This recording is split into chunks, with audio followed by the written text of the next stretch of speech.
Thank you for being here. Thank you so much, and thank you to the Office of Congressman Johnson for helping us have this room, and thank you to all of you for showing up early in the morning and for being so patient with our technical difficulties.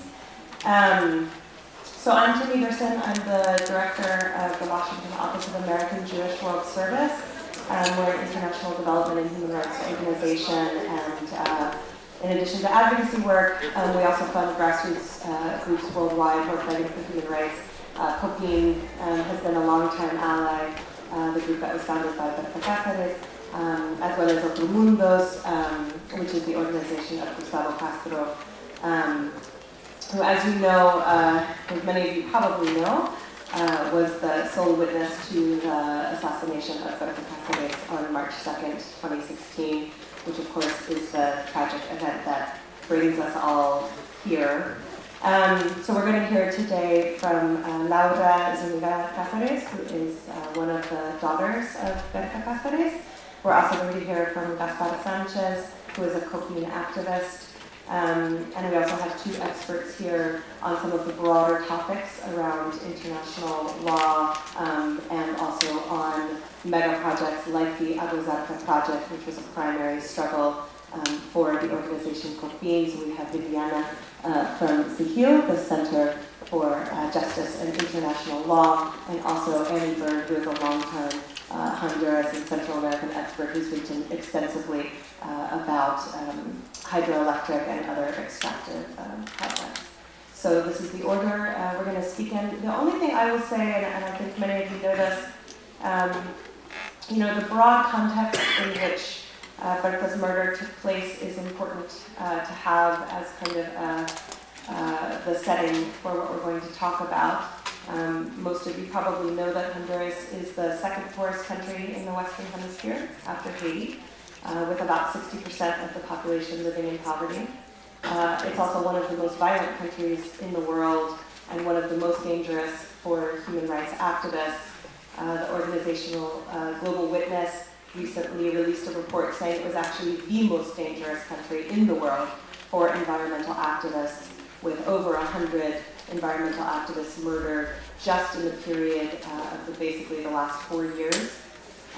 There was a coup d'etat in Honduras in 2009, and part of what we're seeing and what Laura and Gaspar in particular will be talking about is the incredible rise in human rights violations and state repression following the coup, as well as the incredible rise and the connection to the large number of concessions for extractive industry projects that have come along with the political insecurity and the political repression.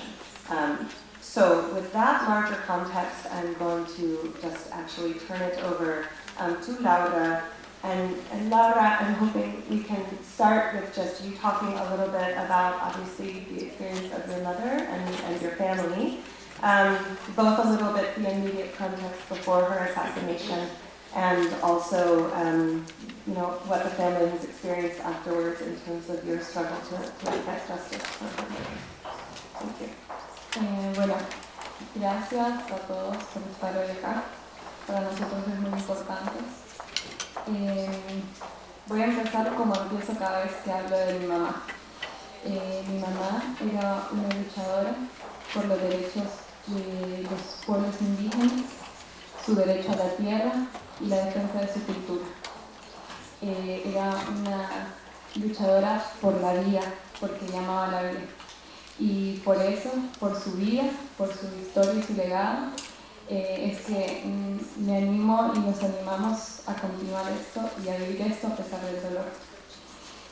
Yo viví con ella en los últimos meses, en el que también en el país se vivió, por ejemplo, una semana antes de su asesinato, el asesinato de 4 indígenas tolupanes por conflictos de tierra en el nororiente del país.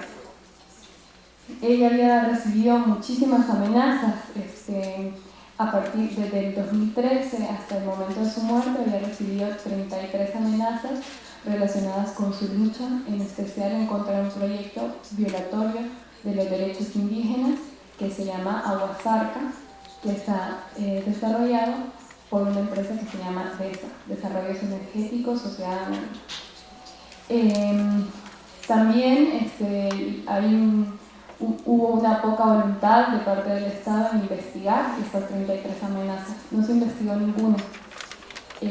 Incluso hubo, por ejemplo, capturas de sicarios con armas de grueso calibre, cosa que es ilegal, con denuncias previas de asesinatos, y este sicario, uno en especial, fue capturado y fue liberado a las 6 horas.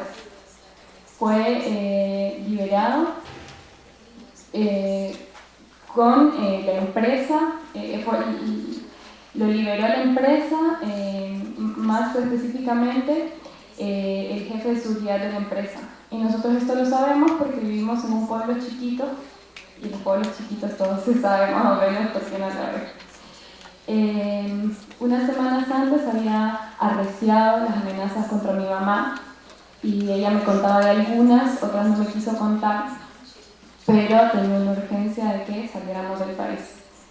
Por eso yo me fui el 1 de marzo, un día antes de que la asesinara. Las últimas palabras que me dijo mi mamá es que si escuchaba que le pasaba algo, que yo no tuviera miedo. Que en ese país en el que vivimos, a cualquiera le pueden hacer cualquier cosa, y que entonces no tenía que tener miedo. Entonces, bajo todo esto, con su valentía, y a pesar de todo, a pesar de su perfil alto, ella ganó el premio Goldman en 2015, ella visitó al Papa, ella era reconocida mundialmente por su labor, y aún así fue asesinada. Eso nos lleva a concluir que a cualquiera nos pueden asesinar en Honduras. Ella, por su trabajo, también tenía medidas cautelares desde el 2009, pero no fue hasta el 2013 que el Estado decidió reunirse con ella para aplicarlas. Las medidas cautelares fueron insuficientes. Ella pidió seguridad privada y no se la dieron porque le dijeron que era algo exagerado para su situación. Pidió cámaras y le dieron 2 cámaras en mal estado que ni siquiera sirvieron a la hora de investigar su asesinato porque no grababan. Le dieron policías, una escolta para los traslados de larga distancia, y los policías que la acompañaban eran los mismos que cuidaban la empresa de esa, y que incluso declararon a ella su poca ganas de respetar a los derechos humanos. Decían que los derechos humanos se los pasaban por, no puedo decirlo acá, pero bueno, era como en esos términos. Se negaban a acompañarla a los lugares. Se ofendían porque la comida que se les podía ofrecer era la comida que comen los pueblos indígenas. Entonces todo eso eran las medidas de protección insuficientes, ineficaces, que el Estado le ofreció. Y por eso hoy tengo que estar yo hablando del asesinato de mi madre. Aparte de eso, después de su asesinato, se nos ha negado todo acceso a la información. Es más, ayer volvieron a negar el recurso que nosotros como familia y como víctimas de ese asesinato tenemos derecho a la información, y se nos negó ese recurso por otra vez. Entonces estamos viviendo un cerco que nos ha hecho el gobierno de Honduras, porque no nos dicen qué es lo que están investigando, pero lo poco que sabemos, debido a que si bien a nosotros no nos dan información, pero sí los medios de comunicación la reciben, es que se ha manipulado la escena del crimen. Se nos negó el derecho a pedir un experto que acompañara la autopsia, y por lo tanto no sabemos cuál es el estado de la autopsia porque tampoco nos han dejado verla. También el único testigo, que es Gustavo Castro, ha sido sometido a muchas torturas psicológicas, porque lo han dejado 24 horas con la misma ropa ensangrentada, no lo han dejado dormir, no lo dejan ir a su país ni ver a nadie, ni siquiera a nosotros como familia, ya que él quería vernos también para hablar con nosotros. No ha recibido atención psicológica, incluso lo obligaban a hacer traslados largos desde mi pueblo a la capital varias veces. seguidas. Y bueno, entonces nos preocupa también la salud del único testigo, que aparte de ser testigo nosotros valoramos su vida porque es un luchador más por la vida. También la única línea de investigación que se llevó a cabo en la primera semana fue que es una interna del COPINH, el asesinato de ella, cuando deberían de priorizarse todas las amenazas que ella tuvo durante los últimos años, cosa que no se ha hecho. Antes de que recogieran el cuerpo de mi madre, cuando todavía estaba tirado, el ministro de Seguridad daba declaraciones diciendo que el asesinato fue pasional. Entonces vemos la poca voluntad que ha tenido el Estado de Honduras de darnos acceso y participación en la investigación. Por la desconfianza que tenemos, hemos pedido una comisión independiente con expertos con trayectoria y de nuestra confianza que puedan poder investigar y así llegar a saber algo, a tener un poco de justicia en medio de todo este dolor y en esta pérdida, que es una pérdida para la humanidad también. Por el trabajo que mi mami realizaba, nosotros como familia y como COPINH recibimos medidas cautelares de parte de la Comisión Interamericana de Derechos Humanos. Nos sentamos con el ministro de Seguridad y con el ministro de Gobernación y le presentamos nuestro plan de seguridad porque pensamos que lo que ellos hicieron por mi mamá es ineficiente y no confiamos en las instituciones policiales y militares para que nos cuiden. Nos sentamos y todavía ahora no hemos tenido ninguna respuesta. Pedimos cosas simples también, pedimos un botón de seguridad, de pánico, pedimos seguridad privada, cámaras, pedimos que en los traslados de larga distancia nos acompañe la policía y también pedimos que se vaya el proyecto hidroeléctrico Aguasarca, ya que fue una fuente de amenazas no solo para mi mami, sino para el COPINH y para las comunidades. Nada, hoy no nos han escuchado. Pedimos hablar con el fiscal general y con el presidente y no nos han escuchado. Quienes dan las declaraciones en relación al caso de mi mami es el canciller, que está encargado de relaciones exteriores, y se le da a la comunidad internacional, no a nosotros. No hay ninguna comisión internacional ahora en el país que tenga el mandato de investigación. Eso igual después lo explicará también Viviana. Lo que sí es importante que se quede claro es que a nosotros nos siguen persiguiendo, nos siguen hostigando, nos siguen intimidando y que el Estado de Honduras no ha hecho absolutamente nada para cuidarnos, como no hizo nada para cuidar la vida de nuestra madre, de mi madre, que también era una cuidadora del mundo. Hoy no tenemos una persona más cuidando la vida.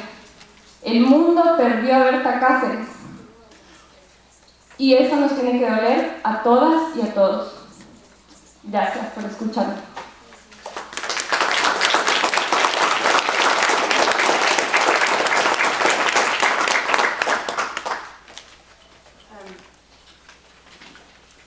I just want to add another example of the way that the Honduran government is, to say that they're not cooperating would be a vast understatement. But Laura mentioned Gustavo Castro, who's the only witness to the murder.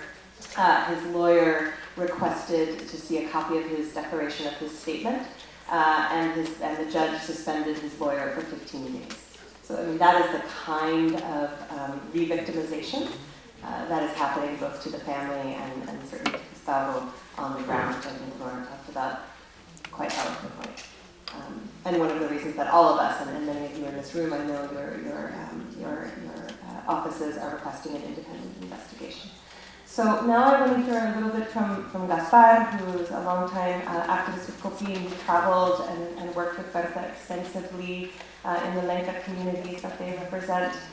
in Honduras. And I'm hoping that Gaspar can talk a little more from the organizational perspective about the central fights that they've been fighting that has led to this repression, and what kind of repression they've experienced, both from the state security forces as well as the private security, and the connections between the two, which Laura also spoke about.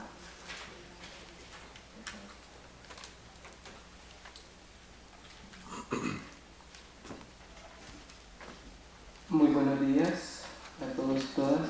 Gracias por venir.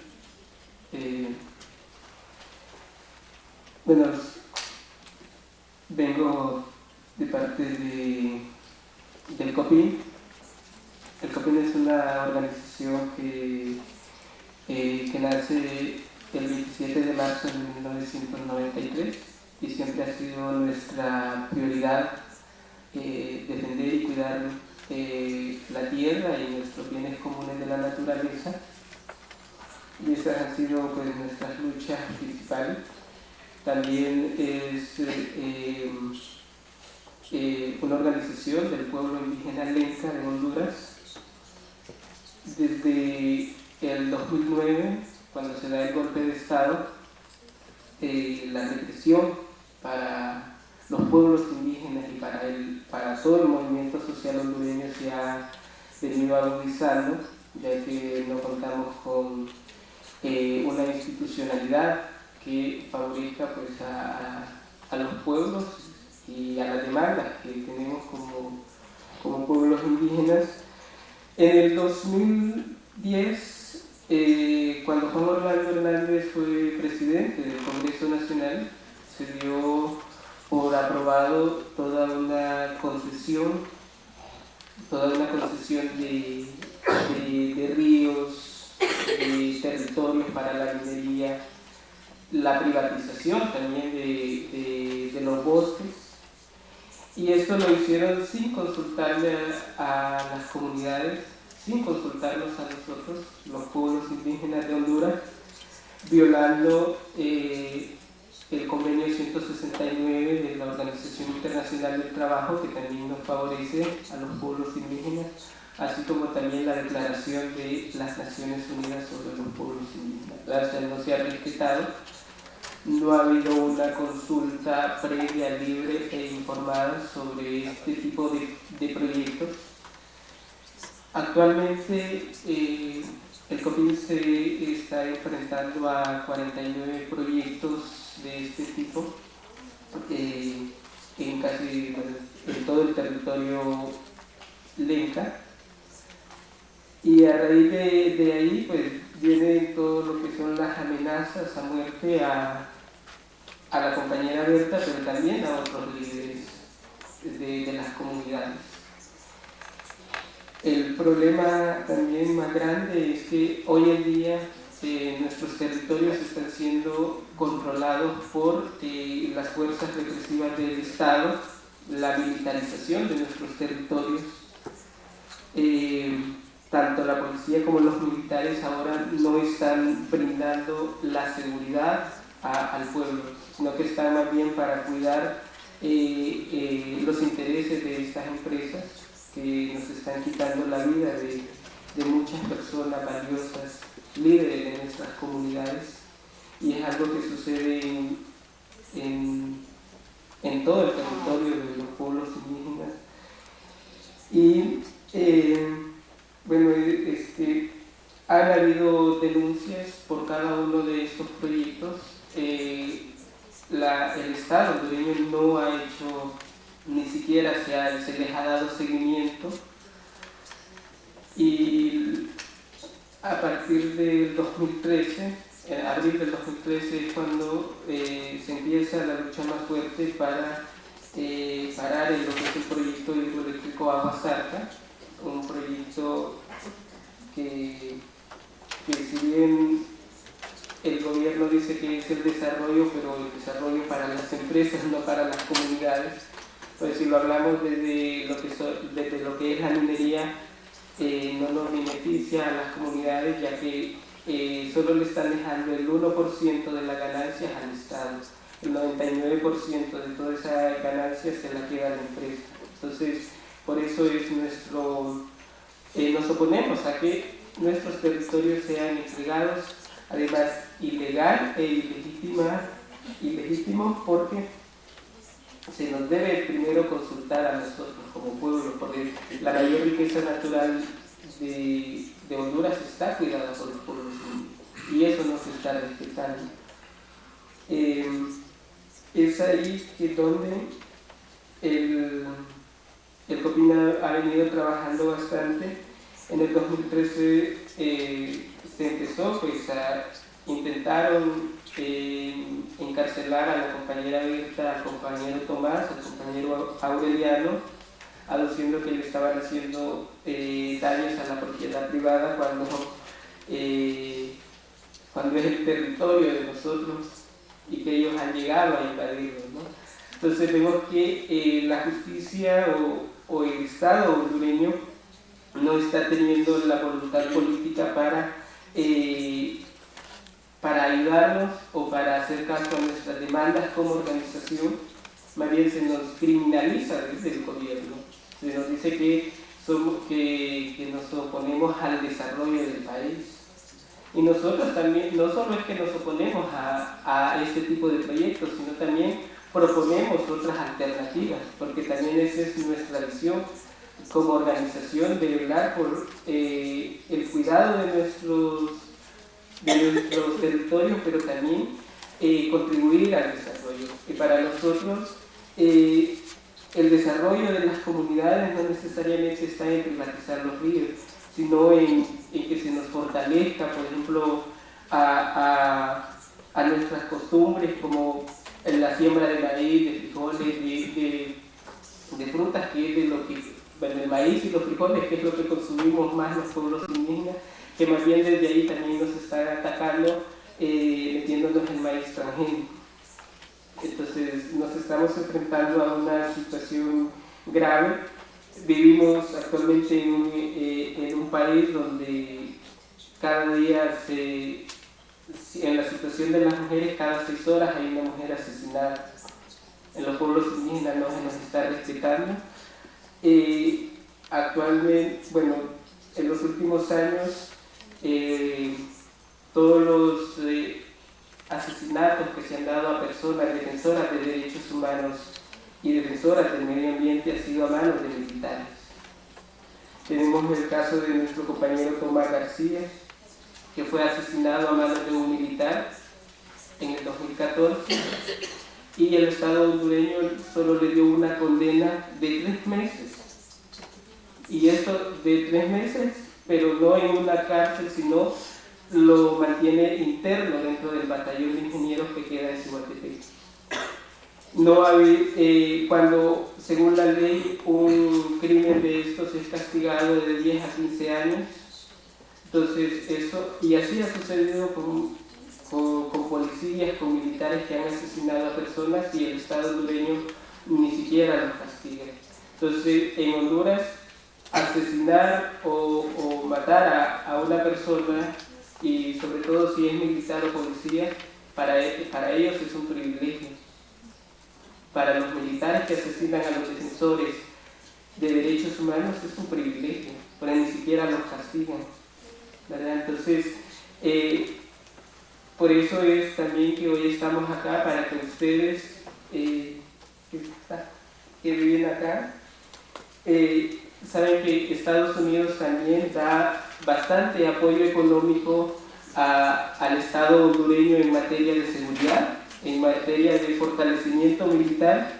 Decirles que todo ese dinero que ha sido entregado para este tema, allá en Honduras, se convierte en represión, se convierte en asesinato a las personas que ejercemos el derecho a defender derechos y a defender nuestros territorios. Es por eso que hoy estamos acá, para exigir justicia, porque no queremos que el asesinato de nuestra compañera Berta Cáceres quede más en la impunidad, porque ha sido un caso político, porque antes de que se diera el asesinato de nuestra compañera, como COPIN estábamos ya trabajando en una propuesta de energías alternativas desde nuestra visión como organización que no tiene que ver nada con la privatización de nuestros bienes comunes. También la compañera Berta iba a viajar en este mes de abril hacia Holanda, porque también la empresa de esa ha estado consiguiendo préstamos con el fondo holandés, con el Finnfund de Finlandia, y Berta iba a viajar a Holanda a ponerle una demanda formal al banco FNO, porque además decirles que este territorio, este río fue entregado ilegal e ilegítimamente, y además han habido, a raíz de que entró esta empresa, han habido 4 asesinatos solo en Río Blanco. Es la comunidad que se opone a la construcción del proyecto hidroeléctrico Aguasar. Gracias. Bueno, gracias, Gaspar. And so just to put a fine point on it, in the past few years, starting in 2013, as Gaspar mentioned, is when the peaceful protests began really in earnest against the Agua Zarca Dam. That same year, as he mentioned, Tomas Garcia was murdered by military state security forces at one of those protests. But Copín has experienced many other murders over the year. Moises Turron was killed in 2015, the same year that Berta received the Goldman Prize. And of course, Berta's murder just a few weeks ago was followed less than 2 weeks later by the murder of Nelson Garcia, who's another Copín activist who had been helping Lenca families who had been illegally evicted from their lands by state security forces. He was shot in his home by 2 assassins in a manner very similar to Berta's murder. So there's clearly a trend here, and there's clearly a trend of both the involvement of state security forces as well as private security forces in these murders and in the repression of Copín. So now I want to hear a bit from Viviana, who can talk a little more about the importance of the independent investigation, how that happens, what are the right organisms to do that kind of investigation, and can just give us a bit of her perspective as a human rights lawyer who works throughout the region in similar contexts and cases. Thank you very much, Timmy, and thank you all of you for being here today. I'm going to try to be very brief and leave space for questions. Honduras is not only an infamous country for being violent, but also for impunity. The threats that preceded Berta's death gave us ample warning, and the international community, the local authorities knew about it, and family members, Copín and others, have done whatever was at their, whatever they could do in order to try to get state authorities to properly protect Berta. So the business as usual in Honduras is continuing the deaths of environmental human rights defenders, of indigenous peoples that ask for their rights to be protected, that fight for their land and for the right to previous consultation in the context of these concessions of mining projects and hydroelectrical plants. And this is why we're here today. We don't want it to be business as usual. We want to stop it, and we want the deaths of environmental human rights defenders, of indigenous leaders to stop here. The investigation as it's being done right now in Berta's case is very problematic. As Laura, her daughter, explained, there has been problems with not securing the crime scene at the moment of the murder. There were many people that entered the house where she was killed, her house, in the early hours of March 3rd.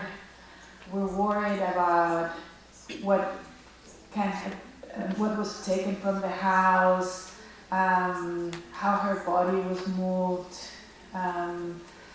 the harassment of the sole witness, Gustavo Castro, is also very problematic. The fact that the lawyer and the family members are not having access to the investigation as is guaranteed by Honduran law and international human rights law is also very telling. Why aren't they being transparent, and why aren't they letting the family members propose those measures that would allow the truth to be uncovered and justice to be done?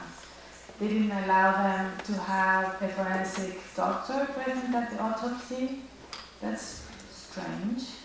The fact that the main line of investigation of the case seems to be some internal infight within COPIN doesn't seem very logical. There are so many other threats that we're documenting. There are powerful interests that she was touching with her work. There are the endless communications that we did through the Inter-American Commission to the government, telling them who were the people that were threatening her, in what instances, in which states. Why are they narrowing investigation with what it seems to be a very implausible or unlikely hypothesis? So, given the broader context of impunity and the specific problems that are happening with the case of Berta, we think that we need something different in order to secure truth and justice and the protection of the family members of Berta and others in COPIN. There are several ideas that have been floated and that have been put forward by the government, including the participation of MASI, which is a project that the Organization of American States is doing in Honduras that deals with corruption. Also the participation of the UN High Commissioner for Human Rights that has recently established an office there. And they might be interesting and important institutions for Honduras, and they might contribute in the future to Honduran democracy, but they do not have the powers that are needed to pursue a thorough investigation. They cannot actively participate within the criminal process.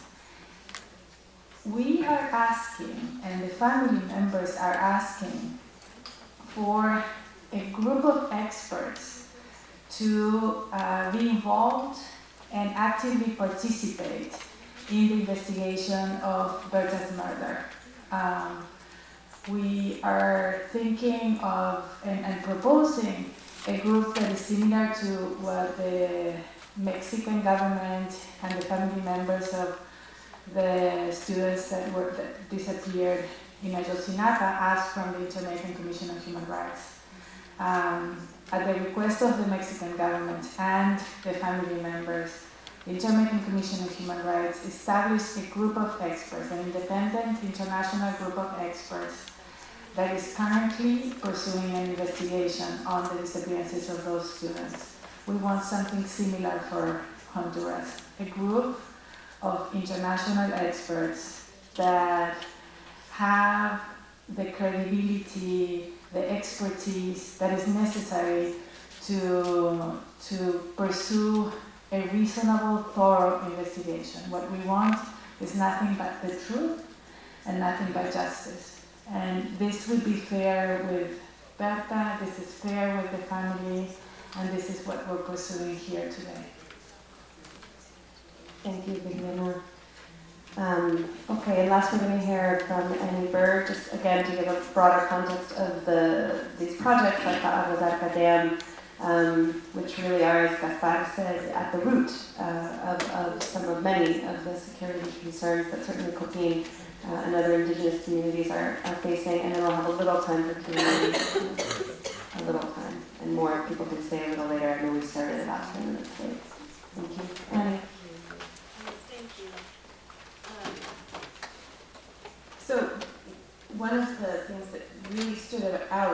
about Bertha Cáceres to people who knew her was the clarity with which she could explain the reasons that the indigenous communities, the Lenca communities with which she worked and she was a part of, were becoming poorer, and the policies behind that, and the growth of the violence. And she also had the power to inspire the people around her and people that she knew to visualize a different model of development, a different way of combating the issues of poverty and a vision that came from a fundamental respect not only for the rights but for the vision of the indigenous communities and the poor communities. Copine began, and Bertha started Copine along with other indigenous activists in the early 1990s with the struggle to pressure the Honduran government to ratify ILO 169, the Convention on Indigenous Rights. Copine and other indigenous rights organizations around Honduras camped out for weeks under the Honduran Congress to achieve the ratification of that agreement. But at the same time, the international community, the multilateral development banks and USAID and other development policymakers were advancing changes in land administration policy, which fundamentally undercut any ability to defend the land rights and the rights that were enshrined in ILO 169. In the early 1990s, the system of ejidos, that most indigenous land in Honduras was in the nature of ejidos, which were essentially a communal land structure that locked land rights into the indigenous communities. And in the early 1990s, the laws were changed, and those lands, and the power was given to the municipal government to essentially create private land titles over and break up those ejidos. And of course, there had been abuse within the ejido system, but this new system of creating new land titles across Honduras generated extreme conflict and pressure on indigenous communities. Just as one example, the Garifuna communities in one municipality, Limon, lost over 30,000 hectares of land during that time in the 1990s through essentially just the stealing of land and then the laundering of land titles through these new land administration processes. Policymakers were not taking into account the degree of corruption in government administration, in the mayors and in the municipal governments, and the degree of corruption in the administration of justice, the degree of bias, racism, and in the administration of justice. So, for example, just in the Agua Zarca Dam, for example, that is precisely what happened. The land around the Agua Zarca Dam, the municipal government began extending land titles to people who really did not have a right to that land and who were taking it by force. They would release cattle to the crops of the indigenous farmers year after year after year until they were forced by hunger. After many, many denouncements to the authorities, just to, cede over.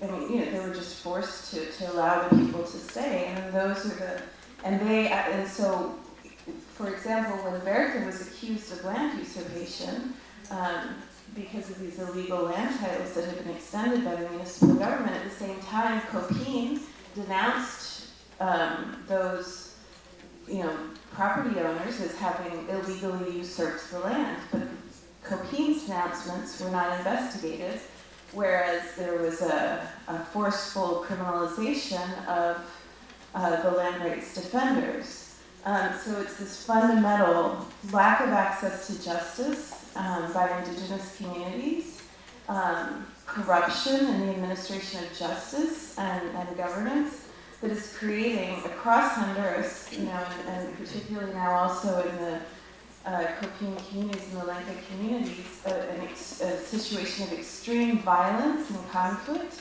This was aggravated after the military coup by the massive concessions of hydroelectric rights and mineral rights, and the use of paramilitaries and the military to enforce control of land, which was not even really legally necessarily obtained by those who were hoping to exploit the mineral concessions or the concessions of the rivers. So, these are some of the fundamental policy issues that lead us back to Washington and the land policies that have fueled the violence that led to the death of Berta, to the murder of Berta, and many others. So it's of fundamental importance to examine those policies, how multilateral development banks are today financing companies which use paramilitaries, some of which are companies founded by or owned by drug traffickers who use violence to obtain control over land, which does not mean legitimate or legal rights over the land. And today multilateral development banks are funding those companies. This is not in the mandate of multilateral development banks. The mandate is to end poverty. But instead, it's fueling violence and fueling poverty. So just to keep it brief. Thank you, Annie. So just to put a finer point on some of that, both Gaspar, I think I mentioned the Dutch government and FinFund, who had been directly funding the Aguas Zarca project, they have pulled out after the murders of Berta and Nelson, or suspended, I should say, I'm sorry, more accurately, have suspended currently those activities. But I mean, before we open it up to a quick round of questions, I do just want to say, I think what's really obvious from all of the presenters is that the Honduran government has shown neither the willingness nor the capacity to bring justice in these cases or in general. And there really are four demands that I want people here to walk away from. I think it's clear that they're not listening to the voices of indigenous communities in Honduras. They're certainly not listening to the family of Berta Cáceres, and that's why we need to add our voices and the voice of the U.S. government to make the Honduran government listen. So really there are four key demands. One is that there is this independent investigation based on the Mexican model, with the Inter-American Commission hopefully playing a key role as the really only international organization that has the capacity, the expertise, and the mandate to do so. In addition to that is the access of the family to propose these independent experts and to have the access that they should have under Honduran law. There is this question of protection, and that we need to fully fund, the Honduran government needs to fully fund the security plan of the family and the witnesses, allowing Gustavo to leave, to go back to Mexico.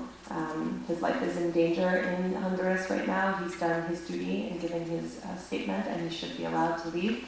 Obviously, there are the questions also of U.S. policy and U.S. aid. The U.S. does give security and military aid to Honduras, and I think that needs to be questioned, and my organization believes it needs to be suspended, as do about 250 other organizations that signed the letter on this that many of you have seen. In light of these recent human rights abuses, I think there also should be a full aid review of all bilateral aid to Honduras to see, is it really responding to the needs, or is it, as Annie said, promoting some of these policies that are leading to these deaths.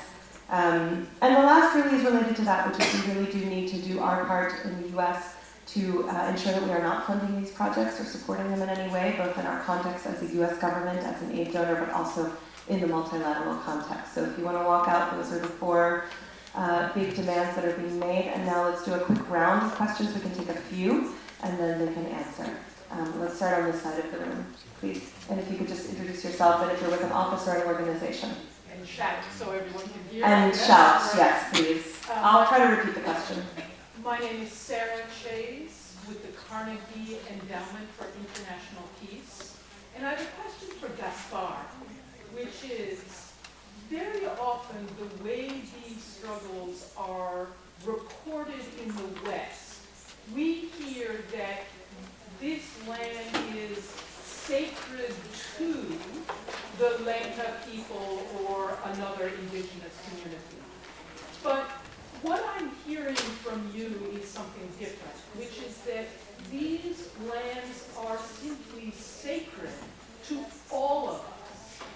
And the Lenca people are taken care of, or are the custodians of this incredible bounty that's humanity's bounty. So the question I have to ask is, could you tell us a little bit more about indigenous ways of interacting with nature? Because I think a lot of us have a lot to learn. Tell us how you interact with the river and the land as part of your lifeways. Okay, let's also take a round and see what other questions there might be. Yes. Yeah, my name is Hernan Prado. I'm with the Committee of Foreign Affairs. My question is actually for both Laura and Gaspar. After the testimony you gave today, I think one clear question that I need to ask is what do you think, in your personal opinion, has to be made to correct the police and the military forces? What set of measurements the government or the international community need to enforce in Honduras to stop making police harassment or this infringement of human violations? Since after Tomás García assassination and all the lack of protection that you were experiencing, what do you think the international community can make Honduras enforce regarding police and military forces? That's a great question. Thank you. Actually, anything you can answer is that even if a third-party investigation here from like the U.S., Canada, and EU country, what if the change of the Honduras government actually giving unfettered access to investigate the murder of Berta? Yeah. Okay, so let me just repeat quickly. And where were you from? I'm sorry. I'm in Toronto. So we have a question about essentially, even with US and EU pressure, do we think that that will impact the Honduran government and really allow others, independent people, to have access to the investigation? Second question about what, in Laura Gaspar's opinion, can the international community in the US maybe in particular do to try to correct these issues with Honduran security? And the third question, just a little bit more about the vision of the Lenca people in terms of their relationship to the river. Let's start with the questions directly on the investigation and maybe end with your more general, broader question. Sí, como quieras, y tal vez Viviana también me va a querer hablar. Bueno, si el gobierno va a dar acceso a la investigación, si la comisión independiente llegara a Honduras, la verdad debería, vamos a tener que hacer presión y una lucha en relación a eso porque no hay ninguna voluntad política de parte del gobierno, pero bueno, es parte de lo que nos toca hacer. Para mí, para mejorar las fuerzas de seguridad, primero me parece que debería haber una exigencia en depurar esas fuerzas corruptas. El problema que tenemos es que el Estado también es corrupto y que ahora está basado en una falta de institucionalidad a partir del 2009, aunque ya tiene una historia atrás de violación de derechos humanos. Que el ejército y la policía dejen de ser la opción para los pobres, para los que no tienen acceso a la educación y que quieren continuar. Eso es lo que es ahora. Que salga de los territorios indígenas, por ejemplo. Nosotros nos cuidamos, nosotros respetamos nuestros derechos y nosotros tenemos una cosmovisión en relación a la justicia. Y ahora lo que hacen, el situarse dentro de nuestros territorios, es atacarnos. Por eso nosotros no queremos que los militares y la policía lleguen, porque son los que nos afectan. O sea, nosotras como comunidades indígenas tenemos nuestra forma de garantizar la justicia y la seguridad dentro de nuestros territorios. No necesitamos que vengan otros extraños, como siempre lo han hecho, a querer decirnos cómo hacer las cosas. Nosotros tenemos miles de años viviendo en América y lo hemos logrado hacer bien. Entonces, para mí como comunidad internacional, una de las cosas fundamentales que se tienen que hacer es cortar la ayuda a este ejército corrupto que viola los derechos humanos, que ha sido, que ha atacado de manera brutal también los derechos de las mujeres y a las mismas mujeres. Para nosotras como mujeres también es un peligro los militares y los policías. Y yo les digo porque nosotras caminamos en la calle, y esto yo no se lo digo porque me lo contaron, yo soy mujer y vivo en Honduras, y me atacan en la calle con acoso callejero los mismos policías. Es más, en los carros de la policía, subidos. Nosotras tenemos miedo también de los policías y de los militares. Entonces, como ayuda, para mí, lo que a nosotros nos serviría es que le corten esa ayuda, ese dinero que nos perjudica, y que también me parece que es una falta de respeto que al mismo pueblo estadounidense dé recursos para esto, para esta violación de los derechos humanos. Y bueno, creo que ahí, yo no sé si voy a hablar, pero para terminar por lo menos con mis palabras, decir que Berta Cáceres, mi mami, no está muerta, está multiplicada. Entonces es nuestra labor, como todos los que hemos de alguna forma ya tocado nuestra vida, de seguir multiplicándolos. A partir de ahora estamos comprometidos a seguir con esto. Gracias.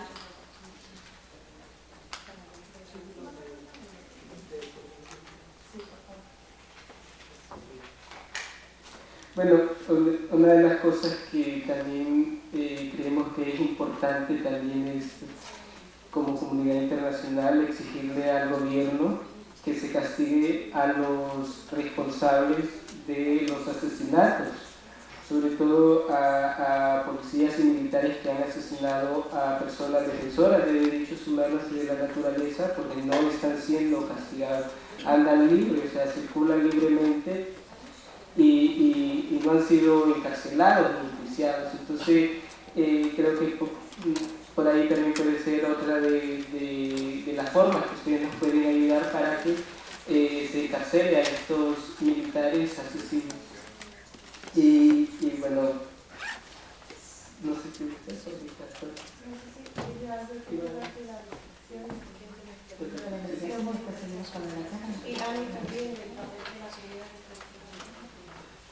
Sí, yo creo que la voluntad política se construye también. Entonces el gobierno ahora no ha demostrado demasiada voluntad política para actuar. But the political will is something that varies over time. And I think that we are still hopeful that Honduras can do the right thing and that can step up to its international obligations and its obligations towards the family and the community and the indigenous communities and coping. And I brought here the agreement of the Mexican government before the Inter-American Commission. So if we think about difficult tasks, the Mexican government agreed to the group of independent experts to participate in the legal investigation domestically. So there's one article that talks about a specific type of participation that is foreseen procedurally in continental criminal law, and is something that is very, very useful in many countries, especially when you have institutions that are not willing to go against powerful groups. Human rights organizations and family members have taken that upon themselves and have been very, very forceful in looking for that. So it is possible. And the other thing that I think is interesting from the Mexican experience is that the government of Mexico set aside over $1 million to fund that investigation and to get the human resources, the technical resources ready so that the investigation could move forward. So this is something that is ongoing and it is possible.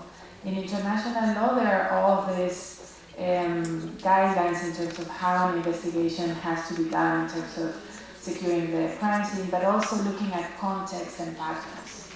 And I think that this case cannot be explained without looking at that, without understanding how is it that Berta's fights and Coquin's fights were critical in suspending Aguas Arca, and how now that Aguas Arca is going to again be funded and move as a project, the threats against the community and Berta increase, and she's killed finally. So there are things about patterns and context that only a very thorough, interesting investigation that is able to overcome the de facto powers in Honduras could do. And there's an intrinsic link between investigating and protecting. You cannot protect people just by putting a policeman or a security camera in front of their houses. You need to deactivate the threat. And in order to do that, you need an investigation of those responsible of the threats and of the murders. And thank you, Vivi. And I don't know if you want to, again, just with international pressure, what you've seen work, given your history, and the importance of the role of the U.S. could play. I think it's very important what Viviana said, that political will is something that's constructive. The campesino movements, land rights movements in the Bajo Juan for over a year have been also asking for an independent investigation of the killing of over 150 land rights activists, and the Honduran government has had absolutely no will to engage or even allow an international, we recognized forensic anthropology team to conduct the forensic exhumations of the people killed. There's been absolutely no will at all on the part of the government of Honduras to accept help from the international community in reforming its justice system and carrying out investigations.